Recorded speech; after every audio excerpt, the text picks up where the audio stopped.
Lingala ya vendredi 17 septembre 2021 yango esi bandi batata ba mama ko informer bino ezalaka devant na biso to fungoli yango na sengonyo so pour la kopisa bino que chef de l'état Félix Antoine Tshisekedi Tshilombo ye arondaki ba hommage ya suka na Gabriel Kyungu wa Kumwanza mokolo ya jeudi 7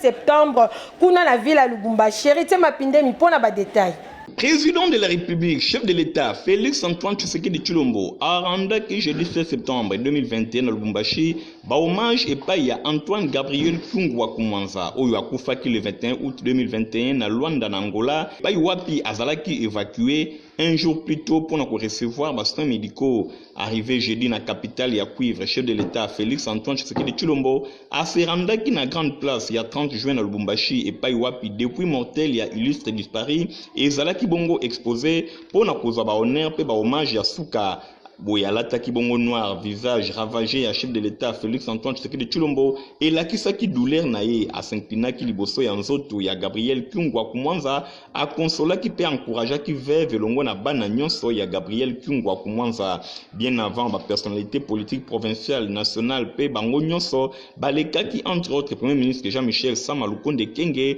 pour na fleurir depuis mortel ya Gabriel Kyungu wa Kumwanza ba discours ya ndenge na ndenge et pesamaki et pa ya communauté Baluba Ibukata pe ya fondation Katangaise elongo na comité de gestion ya FNCC ba intervention na bango nyonso et présentaki Gabriel Kyungu wa Kumwanza lokola unificateur ya ba Katangé personnage moko multidimensionnel pe syndicaliste moko hors pair na ngambo na ye représentant ya INAFEC parti ya Gabriel Kyungu wa Kumwanza a présenté qui est le coup la géant ya politique congolaise pe défenseur munene ya ba intérêt ya mboka représentant ya INAFEC a promettre na chef de l'État que parti na ye ba koti kate ko soutenir ye ndenge de fin alingaki na messe moko ezalaki célébré sur place officiant du jour a sengaki na respect à constitution unité ya mboka pe ya ba Katanga nyonso na oraison funèbre na ye gouverneur ya province ya Okatanga Jacques Kabula a salué qui Gabriel Kyungu wa Kumwanza lokola sentinelle ya province ya Katanga pe porte étendard ya justice sociale amouré ya Katanga pe ya Congo bosimba ke Gabriel Kyungu wa Kumwanza abotama le 24 octobre 1938 na Ankoro kuna na province ya Tanganyika. Antoine Gabriel Kyungu wa Kumwanza abandaki politique depuis 1960 ancien syndicaliste pe enseignant amikomisaki célèbre na kosignaka lettre ya 13 parlementaires oyo bazalaki lokola ba cofondateur ya IDPS. Gabriel Kyungu wa Kumwanza akufaki en tant que allié munene ya président Félix Tshisekedi Tshilombo pe membre ya Union sacrée de la nation. Kyungu wa Kumwanza akundamaki le même jeudi na intimité familiale na mausolée na ye na route ya Kasenga. Poursuivre la masolo mususu pona ko sabino que plénière ezalaki organisée na Assemblée nationale jeudi 16 septembre et pa wapi ba honorable député ba adoptaki calendrier ya session pe ba prorogaki état de siège pour la 8e fois toujours Héritier Mapindemi Domi Bendelongwanza.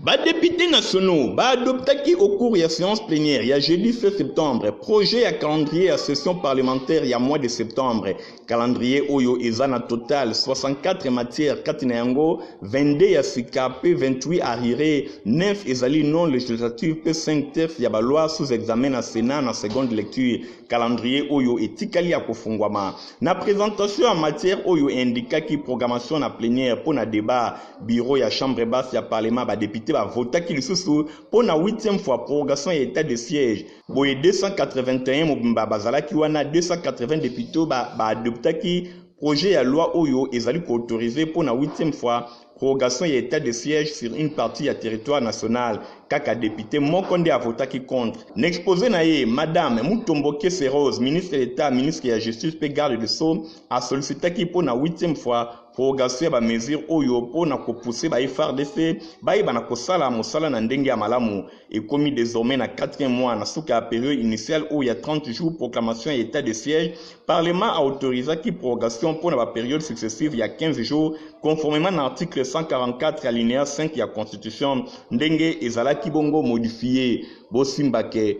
Marie-Rose Mutombo na date ya le 13 septembre ezali bongo pona ko autoriser poursuite ya état de siège na province ya Ituri pe na province ya Nord Kivu. Bosimba ke misala ezali kosala makuna ba FARDC bazali kosala mosala makasi. Marie-Rose Mutombo atalisi ke 152 personnes mobimba bazalaki bongo libéré, 189 personnes oyo bazalaka kidnappé, 49 armes ezalaki récupérées pe ba bastion ebele to ba sanctuaire ya ba force ya ennemi ezalaki récupéré pa ya ba FARDC na Nord Kivu. 37 localités ezwamaki 2447 éléments mobimba baserandaki epai ya ba force loyaliste. 428 armes mobimba ezalaki récupérées, 178 ezalaki tango ya ba opération ennemi azali vraiment affaibli. Nyonso wana ezali pona makasi ya ba FARDC. Pona ministre d'État Mutombo alobi prorogation et état de siège ezali nécessaire pour na compromettre na ba force ya défense pe ya sécurité baye bana kozongisa kimia libela na province ya Ituri pe ya Nord Kivu. Totika chambre basse parlement qui est na primature pour la sabino que premier ministre Jean-Michel Sama Lukonde y a assisté qui personnellement jeudi 16 septembre 2021 na atterrissage. Il y a 2 avions na provenance, il y a Nairobi na cadre, il y a partenariat entre Congo Airways na Kenya Airways. Nadina Sona pour na ba détail. Premier ministre Jean-Michel Sama Lukonde Kyenge azali ko encourager partenariat entre deux sociétés oyo pour na komatisa flotte aérienne ya compagnie nationale ba avion oyo mibale ya mamaki kitoko na aéroport international ya Njili na cadre ya programme ya gouvernement oyo ezali ko tourner vers amélioration ya sociale ya ba congolais surtout na domaine ya transport aérien. Premier ministre Jean-Michel Sama Lukonde a encouragé initiative oyo et bandi ko bota mbumalango na bokasi ya chef de l'État ndenge bazwaki ba décision ya kokitisa ba pris na cadre ya transport aérien. Déjà ba demande ya bato oyo balingi ko se déplacer ezali komata na tina wana ba appareil esengeli ezala ebele na tina wana toko continuer na nzela oyo poto zwa lisusu ba résultat et puis gouvernement a koko ba ko accompagner société Congo Airways na épanouissement na yango ndepo na ko marquer accompagnement ya primature pe ya gouvernement mobima na projet oyo ndeto bandike population nyonso oyo alingi ko se déplacer a ko bénéficier na tarif ya malamu. Donc, on a enregistré Moussou pour la Sabino que première dame Denise Nyakero Tshisekedi y est à séjourné depuis mardi 13 septembre dans la ville de Cedar City, aux États-Unis. Et pas y 5 boursiers, il y a programme Excellence, il y a Bazako s'est retrouvé kuna. Héritier Mapinde, Miss Stéphane Skande, reportage. Première dame de la République, Denise Nyakero Tshisekedi, a séjourné depuis mardi 13 septembre 2021 à la ville de Cedar City, Utah, aux États-Unis d'Amérique, ville où il y a 5 boursiers à programme Excellence, Bazali Koko Bakotanga, Bazali Kosala cursus académique Nabango, grâce à un partenariat entre Fondation Denise Nyakero Tshisekedi, FDNT, P. Southern, Utah, University. Oui, quelques mois à peine après qu'au départ Nabango na ville ya Kinshasa, première dame de la République a lingaki a maintenir contact physique et longo na ba lauréat ndenge pe ba oyo mususu bakendaki na France ezalaki question pour la présidente de la fondation Denise Nyakero ya ko se faire une idée pour la intégration na bango pe ko visiter cadre oyo ezali ko offrir bango ba nouvelle connaissance na ba domaine ya ndenge na ndenge visite oyo ezalaki visite moko ya réconfort pour na ba jeune oyo bazali ko découvrir univers mususu. Moi si to molongani ya chef de l'État a rassuraki bango na soutien ya makambo nyonso ba moment mususu important ya visite na ye ezalaki découverte ya département d'aviation oyo première dame azwaki d'explication na oyo etali apprentissage na métier ya pilote branche moko fondation Denise Nyakero ezali ko explorer pour ba futur boursier fort na engagement na éducation. Denise Nyakero azalaki invité de marque ya grande conférence oyo Southern Utah University ba organiser organisaka chaque année ba pesa yango kombo ya Apex Event conférence oyo esalemaki jeudi 16 septembre 2021 ezali moko ya ba programme moko ya kala ya SUU oyo bazali kotia autour ya table moko d'experts na ba domaine nyonso pe na ba discipline mususu ba étudiants bazali ko partager ba connaissance molongani ya chef de l'État na qualité na ya présidente ya fondation Denise Nyakiro Tshisekedi a présenté qui vision na na assistance pe a joué qui rôle moko ya ambassadrice ya RDC auprès ya mboka oyo e yambaki. Tokoba na masolo mususu pona koyebisa bino ke musuni to mafuta ya ngulu eza na utilité ebele surtout pona fabrication ya bakisi na ba laboratoire Nadina sona muyala apeseli ngulu na français babenga kango pork musuni kitoko oyo ba congolais en général na ba kinois en particulier balela kolia yango surtout soki basangisi yango na mazudi na kwanga bateke na bière ya piyo pembeni kuna na kapela na nyangwe tango bino boza ko bomana na bilengi ya ngulu Monsieur Bruno kuna na Corrèze ye atimbela na ye biloko ya kati ya ngulu surtout matoi ya ngulu oyo akoma ko créer yango biloko moko bokozwa idée neti babwayo ya ngulu ye asalela kango ba cordage ya guitare na ya violon matoi ya ngulu tango bino boza kosala ngo bouillon ye Monsieur Bruno asalela kango ba produits cosmétiques ba masque pona suki ba crème ya visage e bongo mafuta ngulu to ba gras bino bobwaka kango na madesu bilengi na bilengi ye asalela kango ba rouge à lèvres ya ba fille nga na lingaka na nga rouge ya Mac ya Kylie ya Jacqueline ya lipstick ata o petit kiti ya ndenge nini boye bake basala kango nde na mafuta ya ngulu bokamwe teo ya somo lisusu ezali ba médicament ebele basala kango na base ya mafuta ya ngulu soit médicament yango moko to enveloppe na yango doliprane oyo boza komona boye pellicule nango esale makande na mafuta ya ngulu likambo ya santé ekipaka bikila to religion te yo ozande na besoin ya lobiko soki na église na bino baliaka ngulu te papa etali bato ya église na bino na oyo etali santé mela na yo doliprane po obika po soki olandi bikila to religion okokufa otiki mokili ya nzambe ngulu azali omniprésent na ba vie quotidienne na biso esengeli to batelaka yango malamu o tolobaki te tolobi.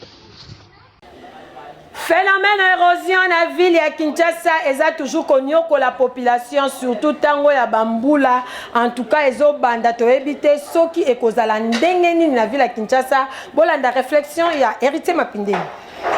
Phénomène érosion ezali kokoba se kokoba bisika ebele République démocratique du Congo eza na ba tête ya ba érosion ya ndenge na ndenge na ba différentes provinces même soki otamboli okoki kobanga komona ke mokolo mususu population akoki kobunga bandaku ezali kobukana banzela ezali kokatana pona likambo etali érosion ndakisa oyo bozali komona ezali gouffre moko munene entre ville ya Kikwit na Chikapa bino moko botala ndenge ezali kosala ezali kaka na ba province te même na ville ya Kinshasa ba différentes communes ezali kobundisama na ba tête ya ba érosion na ndenge ya kosakana te to banziki awa na ville ya Kinshasa ba autorité ba kosala makasi lokola toza na saison sèche esengeli bayeba na kotala likambo etali l'érosion pamba te tango mvula ekozonga ekozala yindule na yindule ko déposer ba germe de fleurs partout nzokande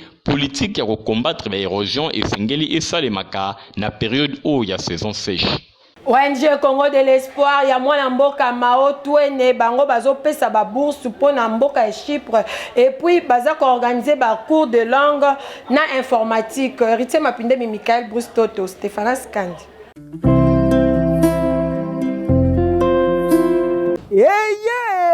ONG de Congo de l'espoir ya mwana mboka le président Mao Twene eye libino makambo ya bolinga kadi otuninga eza nini Congo de l'espoir ememeli bino opportunité to libaku ya kokende kotenga na Chypre pour la nouvelle année académique 2021-2022. Batieli bino ba bourse d'études, yaka kaka na passeport na yo, na ba bulletin ya 4e, 5e et 6e des humanités. Na 2 semaines ya pamba, oyoki, 2 semaines ya pamba, ozwi visa na yo kitoko, opesi Kinshasa na pipo. Biso ONG Congo de l'Espoir, tout le but est mieux placé. On a facilité bino, ba démarche na courte durée na 2 semaines ya pamba, olonge Kinshasa. Ok, kotanga na Chypre. Esilité, tellement soucieuse et instruction ya bana mboka, ONG de Congo de l'Espoir et tieli bino mo bangé na salle informatique avec zamba ya ba machine, théorie na pratique nyonso eza kotambola elongo. Kasi yoka tolengeli pe ba formation ya langue informatique na ba nyonso oyo bani koyekola et pa na biso nyonso eza ofele. Merci beaucoup.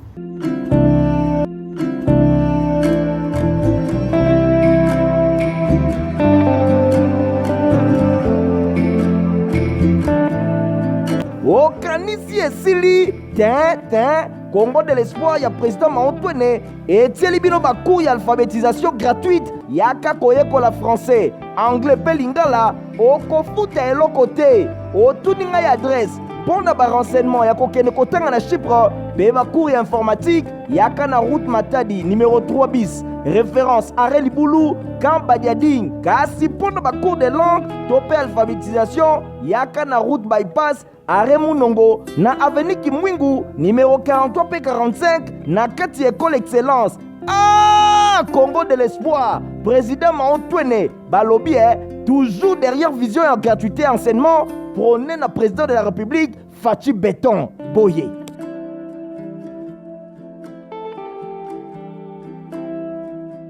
Tobeta Masola Sport pour la commission sabino que inspecteur ya CAF gabonais Didier Hamza aza satisfait na état actuel ya stade de Martyr après visite nae au Asalaki mercredi 15 septembre et longo na ba responsable ya fait ko fairité mapinde manemon pour na ba détail. Stade de Martyr de la Pentecôte ezali kolata robe na yango ya sika. Inspecteur ya CAF gabonais Didier Hamza alobi azali satisfait ya komona ndenge Stade de Martyr de la Pentecôte ekomi asalaki visite bongo mokolo ya mercredi elongo na vice-président ya Fédération congolaise ya football en charge ya finance Roger Bondembe Dibobo, manager ya licence ya ba club ya RDC Emmanuel Kande ye atalisike elongo misala ekomi presque na suka. Basalaki première visite na avant midi batalaki heure de jeu, ba tribune, ba vestiaire, ba pour tout pe ba compartiment mosusu, tandis que na seconde visite na bango de 15h à 18h ezalaki mingi essentiellement basé na qualité ya lumière pe ba détail mosusu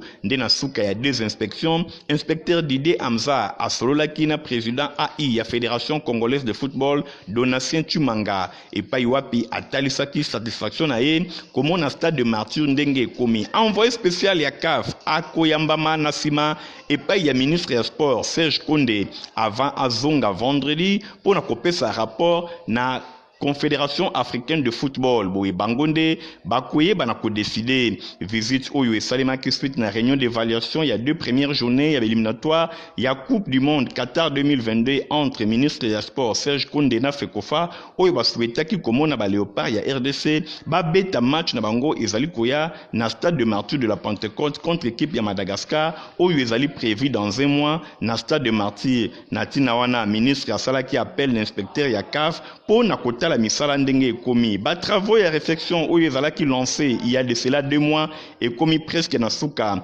Nouvelle pelouse il y a dernière génération ezalaki placé, ba banc de réserve moderne ezali également installé, ba vestiaire ezali modernisé na ba standard moko internationaux, tribune d'honneur pe latéral ezali vraiment rénové sans kobosana mise en place ya ba siège pe biloko mosusu.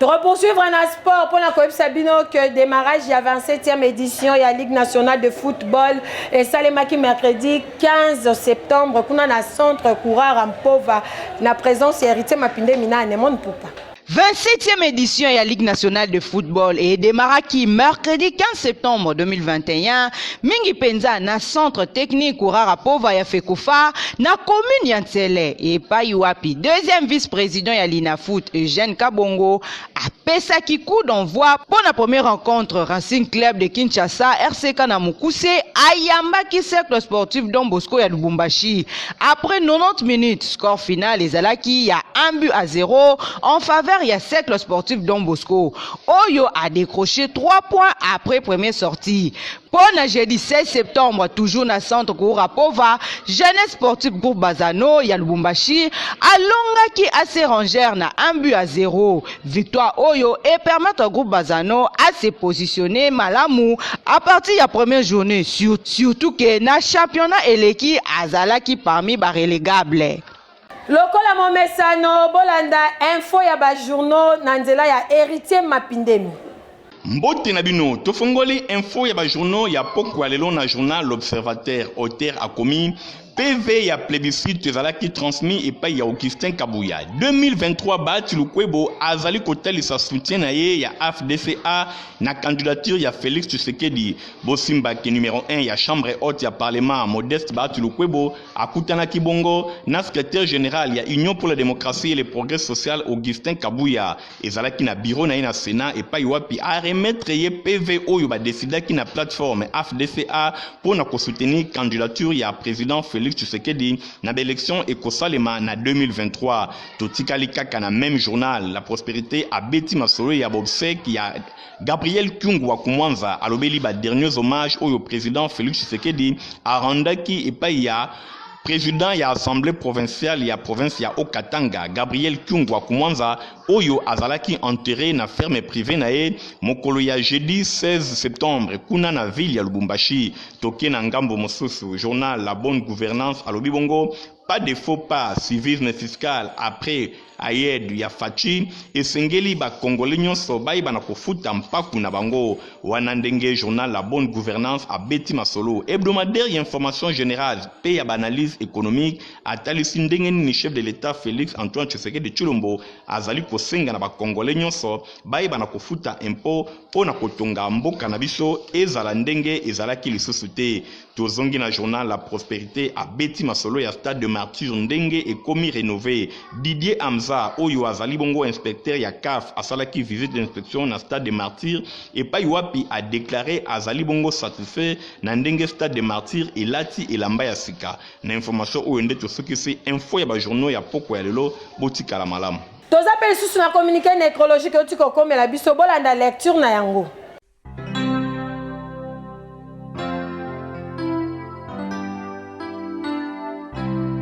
Famille Zéphirin, Chantal, Solange, Pedadi Lunta, Elongo na Kaila Enoch, Bazana Mawa, ya kuebisa na baninga pe baiba na bango nyonso, liwa ya mama pe bokilo na bango na kombo ya Stéphanie Luzaya Dion Lunta, ye akufaki depuis le 15 septembre 2021 na sima ya bokono ya tango molai. En attendant, matanga ezali kosalema na lopango ya libota oyo ezwami na quartier Kinzazi numéro 13 bar A na commune ya Matete. Tika ete communiqué oyo ekomela bato nyonso baebaki mama Stéphanie Luzayadio Lunta. Et tu tends la main, tu nous... Tokomi pratiquement la souka ya présentation info lingala journal à peuple pour na peuple tozaki na sengo makasi ya ko présenter en pour na bino na sima caméra tozalaki na Domi Bende Longwanza édition ezalaki na Nadina Sona Muyala Anemon Pupa na montage tozalaki na Fabrice Lundombi lokola momesano coordination et ça les makaipa ya hérité Mapinde Miyemoko le cerveau monteur tokutani balasima au revoir.